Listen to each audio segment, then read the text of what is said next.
குட்டி தூக்கத்தை போடுவோம். சொர்க்கமே தெரிகிறது. கபடி கபால் ஏன் இடத்துல படுத்துனதான் அடி அடியில் என்ன ஆபரம். யாரு கேட்ட என் மேல கை வச்ச தொங்கட குடுக்கா? யாருக்கிட்ட கேட்கலாம்? இது ஏன் இடையா? ஃபர்ஸ்ட் காசு எடுங்க. இடம்னா உன்னிதான் இருக்கலாம், ஆனா காட்டுக்கு எல்லாருக்கும் பொது. தொப்ப தலையா, இது ஏன் இடம்டா? ஏன் கிட்ட ஒரு சட்டம் பேசுறியா? அடிக்கிற கீசிக்கும் அப்படி போ. காட்டுன்னா அங்க போடா, இது என்னுடைய இடம். இவ்வளவு நேரம் இருந்ததுக்கு காசு கொடுறா ஃபர்ஸ்ட். தொப்ப தலையா. தம்பி சட்டம் பேசக்கூடாது என்கிட்ட. டவுசர்லாம் உருவி விட்டுருவேன். எவ்வளவு தரணும் காசு?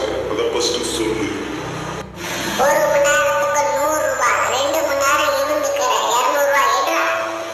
தர முடியாது போடா தொங்கட குடுக்கா. இந்த பக்கம் வந்த காடைகளை உடைச்சிருங்க. போடடி போட.